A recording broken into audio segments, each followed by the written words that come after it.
we are back.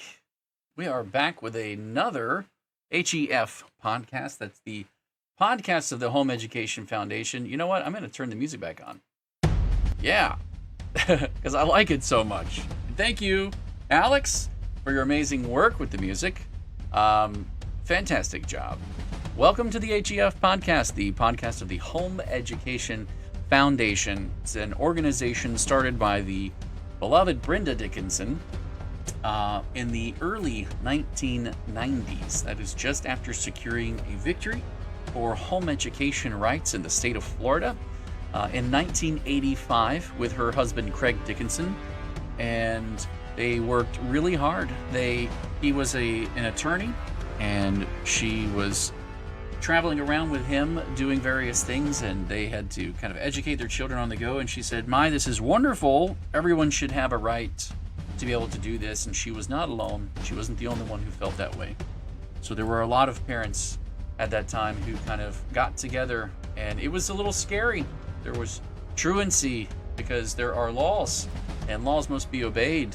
And so they fought to get a law put in statute that gave parents directly the right to enroll their children into their own home education program. And so they can teach them themselves, set their standards, and educate their children as they see fit. And it's been fantastic. 40 years she has been the voice of parents in the Capitol, doing the work. We're all off at soccer practice and making cupcakes and learning how to bake or whittle or underwater basket weaving, and there she was pounding the pavement at the Capitol, talking to all of the important people when our rights would be put up for grabs with a law or a proposal or a bill. And here we are, continuing to do the work. My name is Jason Crawford, and I am the new lobbyist for the Home Education Foundation, and Brenda has done a fantastic job over the last 40 years, and then she has poured that into me, mentoring me over the last couple of years. And boy, oh boy, is there a lot of work to do. So we're thankful for the parents in the free state of Florida who stand behind us, who heard the sound of the call for the August fundraising match campaign. You showed up. We're so thankful for you showing your support. That was a fantastic time. We also thank all of our top sponsors. We have a title sponsor in Arete. We have top sponsors FPEA, Fisher Precious Metals, and TBHC Group. And if you're interested in finding out what a top sponsor does, you can email us at info@flhef.org. And we have an info packet that we put together that will give you the rundown of what that is and what it means to be a top sponsor. And you can become one if you so choose. But we're very thankful for the ones that we do have. And also, we're thankful that we have Brenda with us today, but Brenda is traveling. And so it's a little unique. We will have her voice of wisdom, but we won't be able to see her delicate face. So we're still thankful that you're with us, Brenda. I'm glad to be with you. I'm in the mountains in Tennessee, and we're getting spotty reception, but hopefully we're getting on an interstate now that will keep a good connection. That's awesome. And we're glad you're getting to travel and do all of those things that you've been needing to do with family over the years. I think a lot of people don't realize how many sacrifices that you've personally made. When you would pick up a call, or there would be a committee meeting or a last minute thing that you had to get to here. I know I've experienced doing that myself, where I got home last session and I just got my jacket off, and I get a call from one of the members who says, can you come up here and we could meet you in like 10 minutes. And I'm throwing my clothes back on and putting my suit back on to get back up to the Capitol. Yes, I can. And a lot of that happens. And I think that a lot of people may not realize just how much of your life you have sacrificed in service to being the voice of parents in the Capitol. So thank you. You're welcome. There were a lot of times people would say, I'd love to do what you are doing. And I said, can you move to Tallahassee? Well, no. And I said, well, it's kind of hard to lobby for someplace else. And you found that out. Yes. I was actually sitting with one of the representatives because right now the committee meetings are one a week on, week off, week on, week off as they're prepping for session to start in January. As our visitors or viewers might know or not know. And so I actually got about 30 minutes, which is very rare, to catch up. Um, that was one of the things that she said. She said to me, she said, it's so good that you moved up because you really have to be here. You just have to be here. And things happen so fast. She was actually also talking about, and I know you had mentioned this, maybe you could speak to it a little bit, about putting together committee work groups again.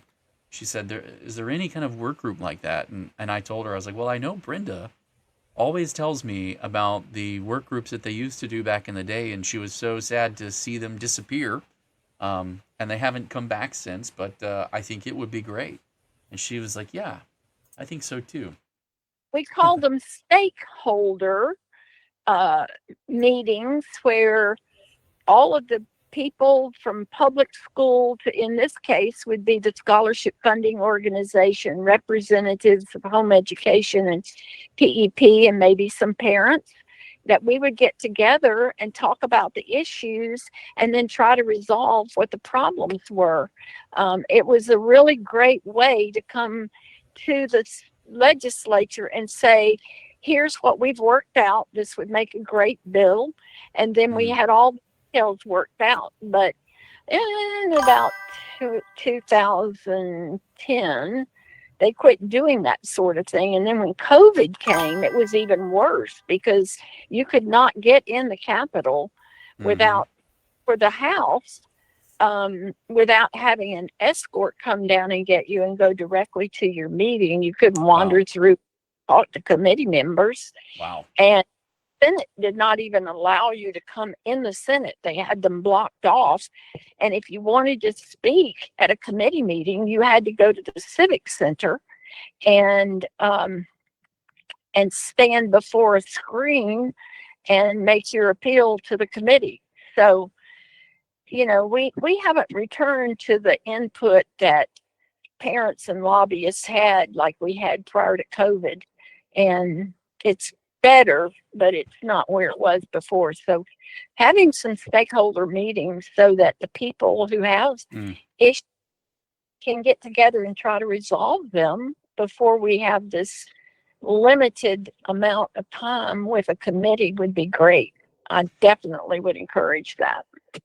Yeah, and I think that's that's maybe one of my gripes. I don't know if I should say it that way, but the way that these committee meetings are right now, where they're doing discovery and they're asking questions, there's a select few, handful, almost cherry picked people who are participating in those, and certain voices are not in those tables or not in those panels, and I think it's important. I think it would be important for yeah, to have a voice um, in that.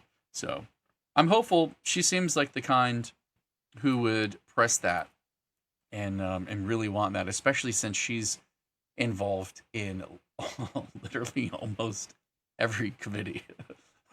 Her assignments got spread out. She was in education, and she helped us run a bill last session, and then all of her um, committees are changed. I don't know if they're all changed, but she was removed from education, and she just has her plate absolutely full. So it was good to catch up with her, and find ways to help her out. So we'll continue to look into those. But yeah, that brings me back to the committee meetings. We go ahead. Yeah, she's in leadership, so she would have input for us on issues, even though she's not on the committee.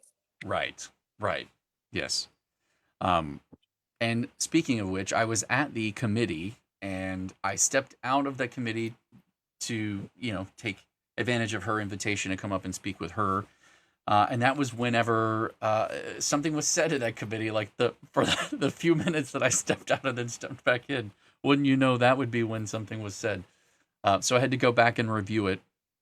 And it was Representative Edmonds, and he was asking a couple of questions that I think raised some eyebrows. So I kind of wanted to bring those up and talk about them because I think it's important. It's going to lead into important conversation and some things that I think parents need to know. So let me find where I left off. Here we are. Let me find that. Let's get all of our faces moved over so people can still see us. Yeah. All right. And so there's a couple of timestamps that I'm going to roll through real quick. The first one is 134. And you can access these videos at the floridachannel.org. And so these are public facing videos of the committee meetings. Purchase from. And he asks at 134. Tell them which Thank you, Madam committee Chair. it was, so they'll This know. is the House Pre-K-12 Budget Subcommittee. And I'm trying to get the exact minute and time because the slider is Come back picky. to me, Madam There we Chair. go. My mind just went Let me blank. get the volume up. Representative Edmonds, you're recognized. Oh, it is up. Thank you, Okay. Madam Chair. Edmonds So I'm is just trying to get some recognized. clarity from you all. Parents are allowed to say, buy something from Amazon and be reimbursed. We Yes. can't hear him. You can't, but the others can. Sorry. Yes. So the question is, can parents buy something from Amazon and have it reimbursed? And the answer from both scholarship funding organizations, which are present, Step Up for Students and AAA, the answer is yes. Great, I appreciate that. And then he So, goes I mean, on if to you go ask, on Amazon right now, I have 3 children's books on there, right? So what is it to stop Representative Rizzo from starting a paper company? so he plugs his children's books that are on there for one. But then he goes on to ask, what's to stop Representative Rizzo from starting a paper company and selling paper and making that a business, and then telling everybody to buy his paper? And to which, the scholarship funding organizations kind of stammer out an answer, but the ultimate one-word answer is nothing, because it's a free market. That would get into businesses that telling businesses what they can or can't sell, and people what they can or can't sell as a business. Any business can be there as a vendor, and if the items are approved and in the purchase guide, they can be bought by parents and be reimbursed. And so he's asking for. He starts to kind of poke at maybe we need some guardrails on this. Then let me skip ahead to what he says because it's right here. Question, just a statement more so. I just feel like maybe we might need some guardrails on that. I don't know what's going to stop my cousin from starting to sell paper and me telling everybody in the community to go buy that paper from him, right? So what would stop my cousin from selling paper and then going to tell everyone in the community to buy paper from him? And I like the chair's response It's here. kind of convoluted if that is the case. It's hard to hear. I'm sorry. Well, we can have a lot of discussion on the marketplace, but I know what we have attempted to do with these programs, with the marketplace, with the reimbursement, is giving the parents as many options as possible so that they can choose the best products to service their child. That's important. It's important not just to hear the question, but to hear the response from the chair of the committee, where she says, what we have tried to do is give parents as many options as possible so that they can choose the best products to serve their child. And it's one thing to hear a question, but it's another thing to understand what the goal and initiative and mission of the committee chair is. And so what she's telling him is she's kind of straightening out the conversation here. Well, that's a definitely an interesting question, but here's what we've been trying to do with the scholarship program: not control and limit people's options, but give parents as many options as possible so that they can have the best products to serve their child. And so it's an important response to. It's important to realize that that's the response and that it's coming from the chair, which is an important dynamic. Then further on, around 141, he asks a question, and this alarmed people, so I'll go ahead and play it as well, and then we'll dive into it fully. And I know you can't hear it yet, Brenda. I'll repeat the question. Edmonds, you're Okay. recognized. Thank you, Madam Chair. This might be a little bit off topic. I'm wondering, is there a GPA requirement to receive these scholarships, or can I fail and still receive a scholarship? Be recognized. So he says, is there a GPA requirement to receive these scholarships, or can I fail and still receive these scholarships? And so Thank you, Madam Chair. AAA answers this one. You can fail and still receive the scholarship. Has not really based on your GPA, especially with the UA children. A lot of them are. Yeah, she brings up the importance of, she says you can fail and still receive the scholarships. And she then starts to talk about the UA scholarships where children with unique abilities, aren't always on the same pace with everyone else. And so it gets a little sticky. So that's a good counterpoint, or it's a good, kind of observation to answer back and say that. I think that's valid to think about. Maybe he wasn't thinking about it from that angle when he asked the question, because this conversation is about both scholarship programs, and it was actually about the marketplace, and then it shifted to reimbursements. So then the chair says, I think we're getting off topic, and she kind of reins it back in. And that's another important thing to realize that happened. So let's go back to main screen now. And there's something important to remember here. And Brenda, I want your historical perspective, because I appreciate, you've seen this a lot more than I have. But the comment that came into our Discord, the parent was worried. They were concerned that parents need to get active. Is there something that we need to be doing? Should parents be sending in emails? Like, what do we do? These questions are concerning. I saw this on Facebook and it had me worried. And so I kind of responded, and it's important to realize that these committees right now are discovery meetings. These are information gathering meetings. Is there an angle here from Representative Edmonds? Probably. He's probably showing his hand. But before we dive in to panic or to incite any alarm, we need to realize a couple of things. There's some things that we need to take a close look at. And I'm not saying calm down. There's never any trouble when the government starts to get involved to tell you what they want you to do. It's very important. It's very serious. But there's a lot that has to happen. And it's important to understand what phase we're in when these questions get asked. So before we dive into that, taking a look at that and seeing what that means, I'm going to run off a list of things real quick, Brenda, in quick succession.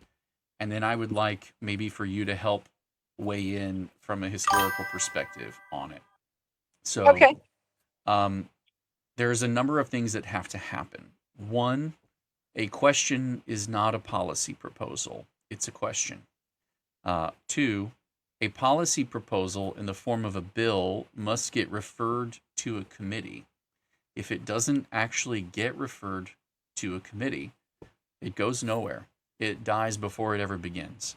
So there are members who vet all of the bills under the leadership of the president and the speaker. They each have their own initiatives, and they check all of the bills, and they see which ones align with the goals and the missions of leadership, and they will refer them to committee or not refer them to committees, and because they prioritize the bills that are on their agenda and in line with the priorities of leadership. So that's very important to realize. They may not get that referral just because Okay. Let me add another thing here. Mhm. You can look at how many referrals that they'll get, Mhm. and as a lobbyist, we can read the tea leaves and realize that we're never going to make it through that list of committees. So that's another way of basically setting the bill aside. Yes. So a question's not a proposal, and once it becomes a proposal, it has to go in the form of a bill, and then the bill has to get referred, and then the way that it gets referred can often let you know whether or not that bill's going to get killed in all of those referrals. Every time it goes through a committee, it's up to get amended. Everybody wants to put something into it, or it gets changed or shifted. If perhaps Or, the bill, go or ahead. it never gets pulled up on the agenda. Yes. It may committee chair never sets it to be heard in the committee. That's right. That's true too. That's true too. It can get referred to the committee, but then not heard. So if perhaps the bill does get referred and it does get heard in a committee, it must get referred to the committees and pass all of the committees that it's been referred to without being tabled and without being rejected by vote. So that's a heavy lift. Sometimes if it gets referred to a bunch of committees, it's not going to make it. Sometimes that is the kiss of death. So the Speaker and the Senate President decide the paths of the bills, including how many committees and which committees they'll go through. Once it goes through the committees in both chambers, there will be a identical other chamber bill that also runs. So they'll have to run side by side. And once that happens, and they both actually get to their committees and they both make it through and they get to the floor, then it has to be heard 3 times on the floor. And it can go back and forth in messages between the House and the Senate. And like what happened this past session with our extracurriculars bill, it can get completely delete-alled. They literally took the extracurricular bill that we had from the Senate. We were working. They sent it over to the House in messages. They got the bill, and they said, we're going to lay our bill down. The House said, we'll lay our bill down. And then they took up the Senate's bill, and then they said, initiated a motion to delete everything in the bill, strike it all, and replace it with what was in their bill that they laid down. And so things like that happen. And there's just a fat chance, a very fat chance, that as all that goes down, a question that happens in a discovery committee is not quite yet such a cause for alarm that we want to get parents to send in emails and to be running up the communication chain just yet. We want to save that for moments where it is a critical issue. It's very important. And if you're interested in following issues as they become critical and what they are, or early, before they become critical, and you just want to follow them as they trickle through, we will help you keep an eye on those in our Discord. We post the videos and the links to things like the Florida channel, and there's a legislative updates channel that actually has the committee meetings posted in them, and you can go in there and converse. So if you have questions about it, you can actually follow along, ask questions, or get involved. It's a great way to keep up with things so that you'll know. What we want to avoid is fatigue. The home education community as a whole is criticized behind the scenes for not always being active and involved in helpful ways.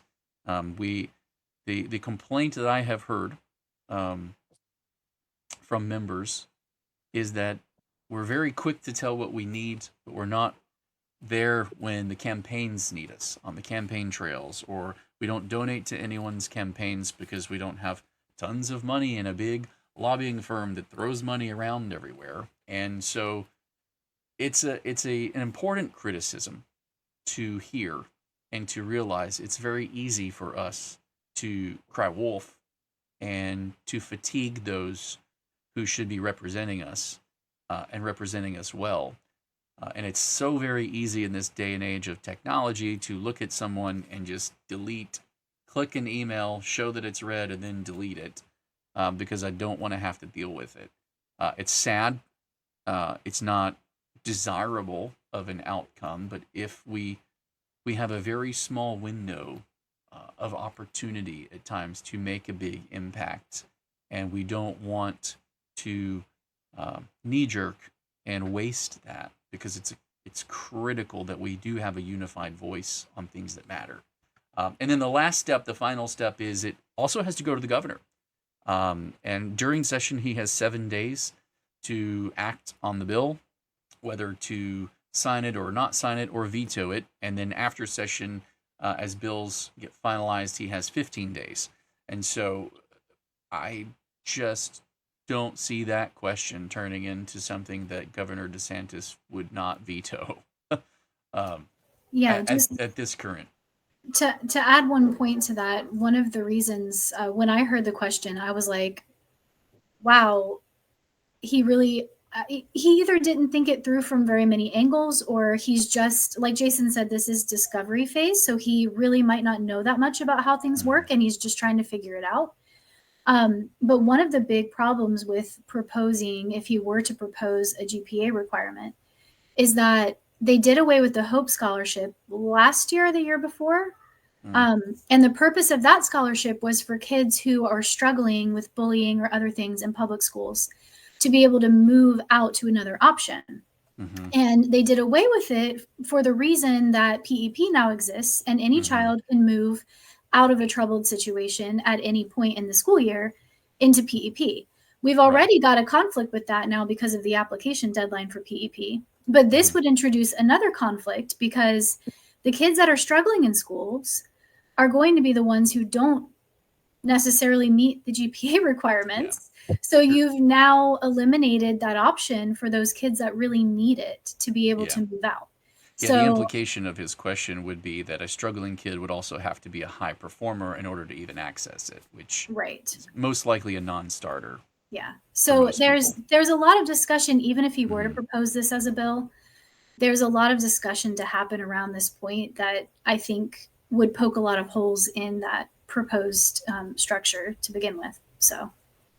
And I will say that I've reached out to him to engage and have a conversation with him about it, just so that we can kind of be on the same page. So there is action that we're taking on our end to kind of gently have those conversations and see what his goals are and what his initiatives really are. Go ahead, Brenda. I was just going to say, a lot of times they ask questions like that because they don't understand the scholarship. Yes. You have to realize that legislators have so many different bills that they have to deal with during the session. They can't know nuances, and these scholarships are very complex. And so he may have asked an honest question, but the fact is they were created, the PEP was for parents who wanted to customize the education of their child. So you've got parents getting GPAs if you went that route. And what parent isn't going to give a good GPA to their own child? So they're perfectly meaningless if you're looking at trying to compare apples to oranges. And so he probably doesn't understand that. His understanding primarily, I'm guessing, because he's a Democrat on the committee, I'm guessing that his knowledge is that of a public school parent. And so he's trying to figure out, well, how do we tell whether these parents are doing a good job? Because we have teachers that do that in a public school. And then if they get a GPA, we know how they compare to other kids. But that's not the case in this PEP program because it wasn't designed that way. Yeah. And so what is required is a standardized test, but we don't want to track every child. We want to see if the program is being successful. And so there's a composite score for the kids that are on the scholarship where no child is identified, and it's just going to give a score based on a nationally normed test. And that's kind of how they measure all the other scholarships. Yeah. And as Jason pointed out, I was just going to reiterate, this committee was actually addressing also the UA scholarship. So I doubt anyone would be in favor of a GPA requirement for children with disabilities, because the whole point there is to be able to have a flexible education approach with your child to meet their needs, and that every kid is going to have unique needs. So having a standardized GPA just would not at all make sense for that scholarship. So Yeah, I think Brenda might be right that he might have just honestly been asking the question, trying to understand more about what metrics are already in place, and how this all works. But Yeah, if I was reading his tone correctly, he was bothered by something. And so it was something that whether somebody came to him, I'm imagining and postulating that, teachers unions weigh in and they're tired of watching students leave the schools and go to the scholarship programs, as the media constantly says that's what's happening. And then they blame school choice for everything, even in the Senate committee. Whenever they were looking at the sports and athletics extracurriculars, the situation with FHSAA blames school choice for why things are so difficult and why this is difficult. And it just seems to kind of be that angle coming back. And is there a way to make that harder for parents to do so that we can salvage the public school program? And those were not the words that he said. So I'm reading that. And that's Well, my take I on what think he said. I think you brought up a good point in that, and I did it over the past few years, is when you want a point made in a committee, a lobbyist or, the teachers union lobbyists will come up with questions. They Mhm. find a member who's willing to ask the question on your behalf, which is exactly what you just said. Yep. And so it may not be him at all. It may be somebody else wanting to get that on the record. And Right. so, it's a tool that lobbyists can use to get their points across. But you're right. If in fact he was willing to ask the question, he probably is not in favor of the scholarship at all. And so that was just a question he could bring up that would, cause some questions in other people's minds. But Yeah. it's okay because you're approaching it in the right direction, which is we would assume that he needs more information. And so Hmm. a good lobbyist is an educator. We know the nuances, and we just need to educate committee members that don't deal in the scholarship, don't understand the policies, don't understand the nuances, and go have a sit down with them and answer their questions. Hopefully, he won't ask that question again or anything related to it, because by the time you meet with him, you will have answered all his questions. And Yeah. so that's the purpose of having a lobbyist, is we're proactive in trying to keep those kinds of things from even becoming an issue. Yes. Yes. And I think it's very important. This kind of goes back to that statement earlier about just the caution on quick action. Um, we've very much run a risk of fatiguing our interactions with them. So it's something I'm constantly conscious of, which is why there are times where I try to in my communication be thankful for them and just say, hey, great job. If I see that they're saying something in the committee that I do like, I like to tell them thank you and be like, oh, I really appreciated this, or I really thought that was really good and thoughtful. Or if I catch them in the hallway, I try to let them know those things so that every time they see me, it's not always oh, what's he going to ask for next? Or what did we do? What mess do we have now? And it's something that's constantly on my mind as giving balance to conversations, because it's very important. What is it that what's the old school idea that you never go as a house guest without a gift in hand kind of thing? It's one of those things where trying to bring as much positive energy as you do when it's time to be critical of something that you know need to be heard on, and is very important. So, um, Another thing, let me just throw in here, is yes, that ma'am. I worked in Dan Webster's office one session as session help. And I learned a lot during that time period, because back then everybody had to send a letter, or we did have emails, but it wasn't like it is today. Right. And they would check where you were from, and if the letter came in from a zip code that was not their district, it went in the garbage immediately. So people that don't live in Representative Edmonds' district, if you're bombarding him, it just irritates them because you are blocking information coming from their constituents. And heaven forbid if we block their phone records. We almost killed the home education law bill that became law because parents flipped out. There was more than one lobbyist. We weren't coordinating. And one lobbyist, because she was busy with another huge client that she had, saw something coming up in a committee.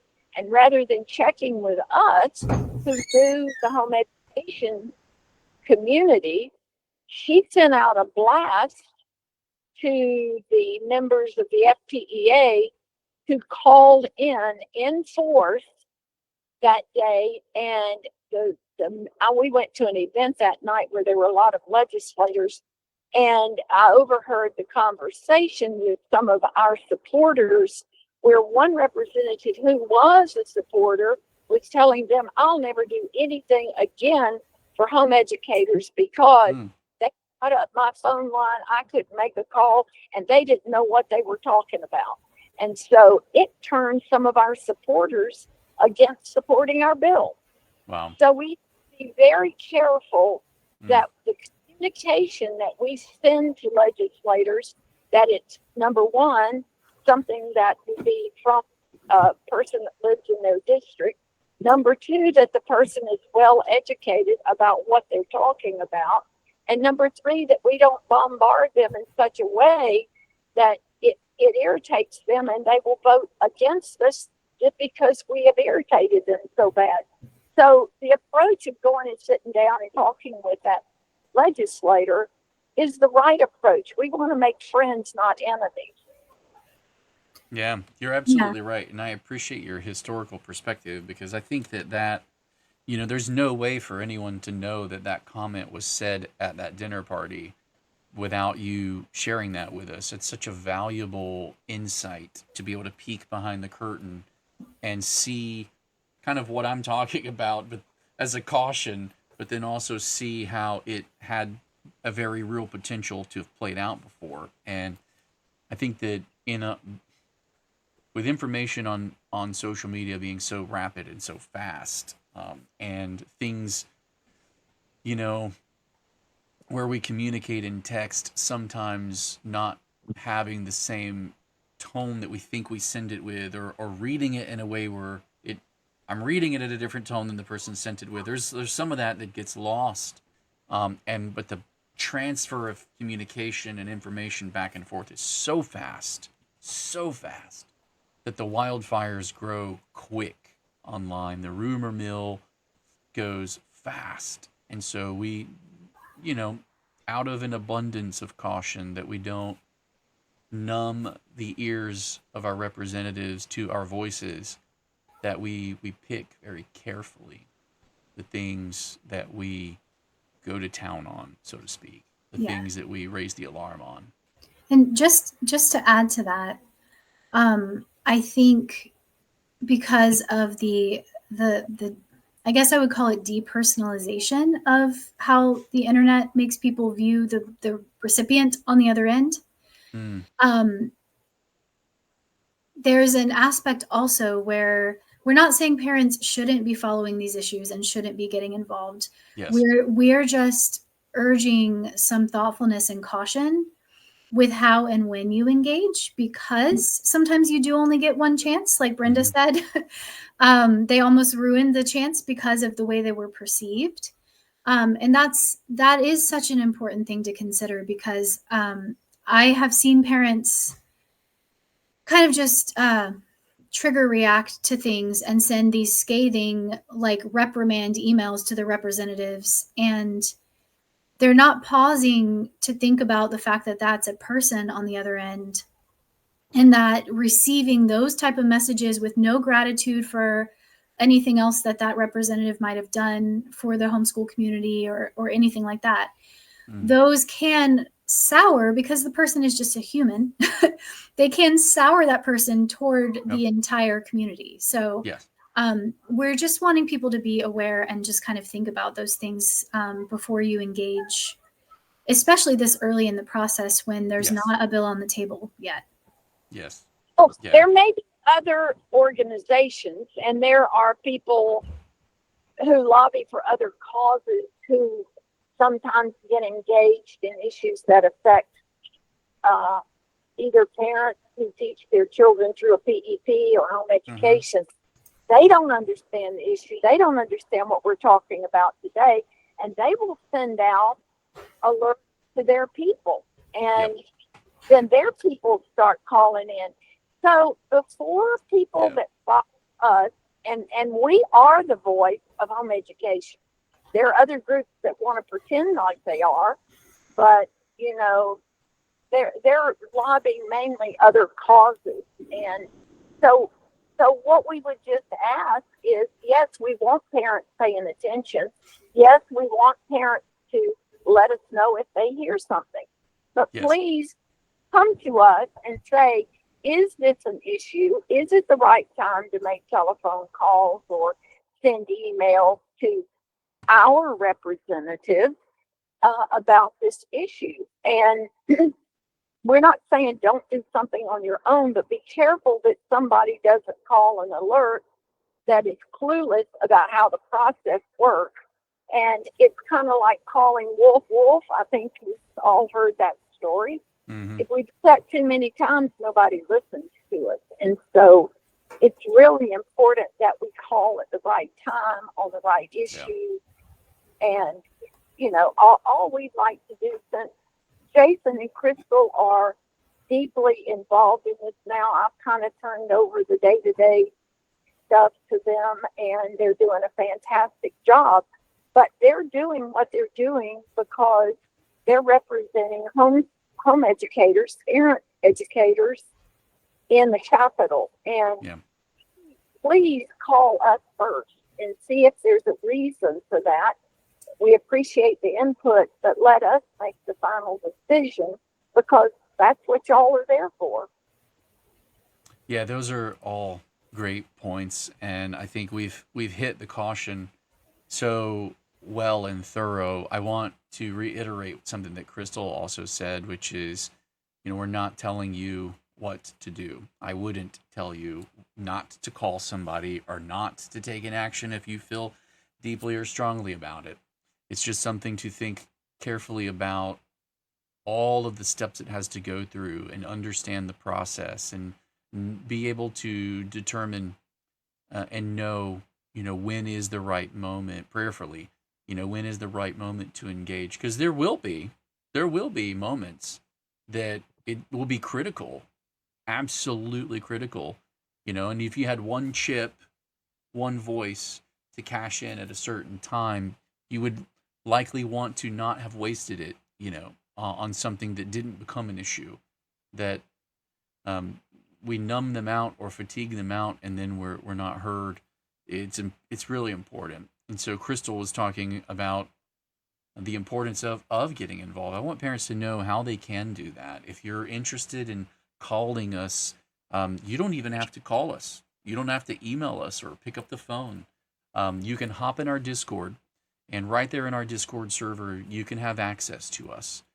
You can send messages, you can post questions in either the home education channels or the PEP channels, the UA channels, or just the general channels or the legislative update channels or your county channels. Shout out to Brad Campen, because he has been all over the Alachua County channels showing us school board meeting receipts, and here's what this person said, and here's what that person said, and what do you think about this, and what do we do next about that. And what a wonderful way to coordinate in Alachua County, and it helped me get a conversation with one of the school board members there. And it's just been, things like that are so helpful in coordination, and it is a very useful tool. So if you haven't joined our Discord, I highly recommend it. I absolutely highly recommend it. We'll be posting, it's our main communication tool because it helps us be more efficient. Sure, I could rewrite the same email 100 times, but that will take hours and hours of my day on that one thing just to get back to people. But I could also write one response in our Discord and 100 or 1,000 people can see it. And so it's so much more efficient and effective to be able to communicate that way. And so I highly recommend jumping on board. If you haven't yet, hop in our Discord. We also have channels in there for leadership. So if you are a co-op leader or a homeschool education program leader or a homeschool group leader, or you're new and you're just trying to figure it all out, and you got a group of homeschoolers, you guys all decided to go in together, and you're just looking for help, community, answers, confidence, rights, information on your rights, hop in there, and there is a channel for leaders. And there are some experienced leaders who have over 20 years experience, and they're willing to help pour in to newcomers. And there are people who are new asking questions that you might benefit from seeing those questions answered. And so it's a live, living community online. And now I want to switch to talk about something that's really got me excited, which is the Florida Civics and Debate Initiative. I actually have another call today with the director of FCDI at the Department of Education. And man, it's got me like really fired up. I have been planning this debate club idea for months and months. I remember talking with some people about it back at FPEA and kind of tooling around like how I wanted to do it, and I wanted to try to get it right. And I've talked to a couple of co-op programs that are relatively large that are running their own very successful debate clubs, and I am not trying to replace any of your existing debate clubs that you're already in. What I envisioned for our debate club in the Discord is it will be a place where teens, young people who are interested in civics and debate and rhetoric and logic, how to be persuasive and how to vet facts and how to handle tough conversations, that it will be more beneficial to them, not just in a Lincoln Douglas style, but in their everyday lives, in a street debate is what I call it, street debate style. That it doesn't particularly follow a format, but it's very conversational, and it's a way of being able to hone one another. And for those young people who are interested in being involved because of some of the things that have happened recently, that's why I pulled the trigger and said, you know what, I don't have to wait for it to be perfect. Let's just go ahead and launch it and let it be. And then a friend of mine in the community heard about it, and she said, you have to talk to a friend of mine at the Department of Education because he's the director of the FCDI, the Florida Civics and Debate Initiative, and you guys should really connect. And so I did. And I have learned some things about that initiative that are truly an amazing opportunity for all homeschoolers across the state of Florida. And I want to be very careful because this is not a Charlie Kirk initiative. This is not a rubber band effect of something that happened, and so we want to do something Charlie Kirkish too. This is a vision that we had just been holding off on trying to get right and decided we couldn't wait anymore. But what we are hopeful is that we are putting a virtual coliseum together where young minds can go and practice. So if you could imagine being a homeschooler and you're registered for the FCDI regional competitions and you want to go because, by the way, you don't have to go to public school or register through a school. As an individual student, you can go and compete. And I don't know if everybody knows that, but you can. You can just register yourself as your own school, or your own team, rather, excuse me, and then you can show up and compete because they don't score based off of teams. The individuals are scored independently. So you rise or fall on your own. And what is more home education and more customized and independent than that? Which is exciting, but then you're fractured and you're all over the place. So how do you get together with people? And there's a co-op, but they're like 30 or 40 minutes away, and that can be challenging with the schedules. And well, now we have a virtual Coliseum that anyone who's interested in that can go and practice. They can post their own books that they've been reading that they find helpful. We'll be posting in there some of the prompts from the FCDI regionals, because they give you the prompts ahead of time and you can prepare and talk. And so you can go back and forth and hone your conversations and practice. I would like to see once a month, I would love to host on there a live either discussion session or a roundtable where we give each person who's present among the young people a chance to speak, and then we let everyone else go around and tell them what was good and where they lost them, and give that critical feedback so that, they can actually sharpen each other. And I would love to see homeschoolers just absolutely take over the FCDI competitions. Like that would be, to me, that would be fantastic. And to know that they have a place online where they can go, that is it's done by a organization that believes in parents' rights, students' rights, and freedom, and civilized discourse and debate and civics.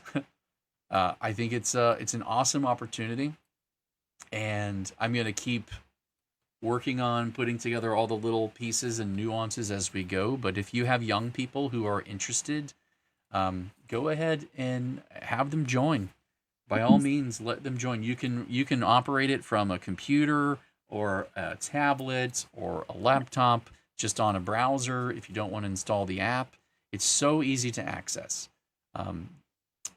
A lot of people may not understand that Discord servers are not like a social media platform.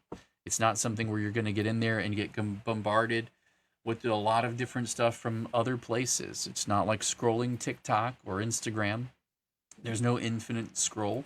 It's a communication server, and this part of the server will be uniquely focused on serving debate initiatives for young people. So we're excited to be able to prop that up and offer it and kind of keep it going. I'm looking for, if you know young people who are interested in volunteering and they want to help support it and support the initiative in some way, and they need Bright Futures hours, they can, in fact, get credit for Bright Futures hours by helping volunteer with us with the debate clubs.